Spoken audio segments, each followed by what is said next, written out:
So I have dedicated this one to the millions of essential workers who were never paid a dime for 244 years of work, to Dr. Martin Luther King Jr., to George Floyd and others like him, to my mother and my father, to my sister Monica, and to all my ancestors. And I took this quote from Great Expectations.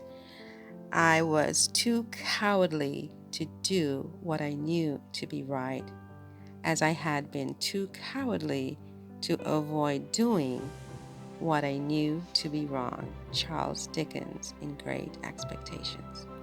This is a logo that I created, which will be used on different materials that I would like to create, like cups and mugs and things like that, to sort of commemorate.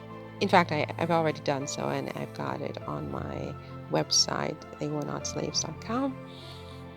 And these are the table of contents. It's very, as I said, it's my draft copy, so it's got lots of notes in it, etc. So I guess I could read you a part of the note to the reader because it's a little bit long. I'm reading through the phone, so I can't see very well, but let's see what we can do. So, note to the reader: thank you for flipping to this page. I hope you will read the book in its entirety, and that in the end, the message I intend to pass is the one you receive. I began the difficult task of writing this book in the summer of 2020, after the horrific events that unfolded on May 25, 2020 in Minneapolis, when a young man of African descent, George Floyd, was murdered by a police officer. For me, this tragedy was a line crossed that required a different kind of response. I just did not know, while watching those YouTube videos of the mayhem that was unfolding all over the world, that I would end up writing something like this. During this period of utter pandemonium that exploded all over the world, recall that Mr. Floyd was murdered amid a global pandemic unlike anything the world had ever seen. I found myself feeling uncharacteristically calm. I began reflecting on a deeper level than ever before about life and how things are. It seemed to me that the coronavirus was a metaphor for and symptom of toxicity in the world. This toxicity is so much more complicated than men eating bats. Indeed, it seemed like injustice of the type to which George Floyd succumbed was a virus, much like the coronavirus, that was ravaging all of humanity. But what was the cause? And what was the antidote? And what could someone like me, with so little resources, offer other than shock, outrage, tears, and sadness? While I was in the midst of my soul searching, someone sent me a YouTube video of one of Dr. King's speeches. I must confess that I never really listened to Dr. King's speeches in depth before. I knew the line, I have a dream. No, I knew the line in his I have a dream speech, but that was about it. As it turns out, listening to those speeches was transformative for me. For the first time in my life, I can honestly say that I got what Dr. King was saying all those years ago. I spent hours listening to him daily. In a strange way, I felt like Dr. King was speaking directly to me from the grave. He and I literally began to have conversations. It was like I was an attorney listening to a case brought to me by a client. I began to rethink everything, and my whole perspective began to shift on a lot of things. Who were these people I had been told were slaves? I suddenly realized that they had been the biggest workforce in modern history, who never received a dime for their work after 244 combined years of labor. These human beings were workers. They were workers like any other worker, except they did not get paid. why did they not get paid? Because somebody decided to race norm them as workers who would be labeled slaves and as entities that were not entitled to be paid for their work by virtue of this label. Someone decided they were not human beings, but rather they were property and therefore were things subject to different rules and different rights. A few of these workers were the ancestors of George Floyd, the young man who perished because people like him are still being race normed and subjected to different rules and different rights. It has become normal for some law enforcement officials to murder men like George Floyd without consequence. Mr. Floyd's humanity was disrespected as much as his ancestors, even though so many centuries have passed between him and them. So many centuries, I don't know if that's correct. Not so many, just a few.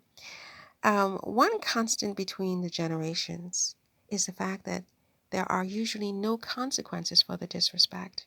Since 1619, people who look like they are of African descent, like Mr. Floyd, have been race normed as being people whose rights do not have to be respected to the same degree as others in society. This book, quite simply, is a call for justice from the governments who facilitated the violations of these workers' rights centuries ago, and whose example set the ball in motion for people like George Floyd, who lost his life because he still lives in a world where he is race normed and subjected to different rules and different rights because of his resemblance to those people who were permitted no rights at all for so long. This book is a call to reinstate, restore, and recognize these workers as labor rights, civil rights, and human rights. I believe that until their rights are recognized and reinstated, people like George Floyd will forever be subject to different rules and different rights from others in society because they are identified and associated with people who were and still are subject to different rules and different rights. One of the main things I call for in this book is the enactment of a new Civil Rights Act, retroactive to 1619, that recognizes the human rights, civil rights, and labor rights of these workers and the removal of the word slave from their historical indexes. These millions of essential workers deserved better.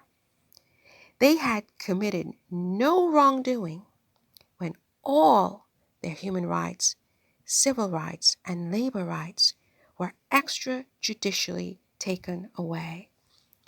They were arbitrarily declared to be slaves by total strangers who knew nothing about them. These strangers had asserted no crimes that these civilians had committed. Before these strangers rounded up these civilians on boats, sailed them across a perilous ocean, and convicted these millions of civilians of multi-generational slavery. In my view, slavery is both a punishment and a conviction. These civilians and workers received no due process from the governments in the lands where they were taken. No procedural safeguards were in place to assist them. They had no opportunity to speak for themselves or defend themselves against the charges. In like manner, George Floyd received no due process from the law enforcement officer who arrested him in Minneapolis on May 25th, 2020. It is as if this officer thought that this young man was a slave or the descendant of one. So I think I'll stop there for this video, and I will continue to read it in another video, maybe tomorrow, because it's a little bit long. And so yeah, it's They Were Not Slaves. It's the book that took the most out of me to write. And it's a book that leaves me very emotional, but a book that I think is very important for all people. All people. This is a book I hope that people who read it will understand that this is not about anybody's race or their color or their complexion or their nationality or ethnicity. This is about justice. It is about right and wrong. It is about people having rights. It is about equality. It is about humanity. That's what this book is about. And I hope that the message that I try to pass in this book will be received in the spirit it was received. Because one of the things that scares me the most is having to come back and do this again. You know, I think if there is even a small chance that we do this thing again, that I can't come back here with this unfixed. I can't do this again. And so that's why I do this, because I know that I take a big chance of making myself the heavy, of bringing unwanted attention to myself and disrupting my tranquility and the peaceful life I have, and other prices. But I say to myself, if there's even a small chance that I have to come back into this experience after my death, I don't ever want to have to deal with these issues again. So I have to do this now and get this out now, lest God should punish me and have me come back and do this again. So, They Were Not Slaves. It's available on Amazon, Kindle, and in paperback. I hope you will read it with an open heart and an open mind, whoever you are and whatever you are, and try to understand what I'm trying to say and accomplish with this book. Thank you.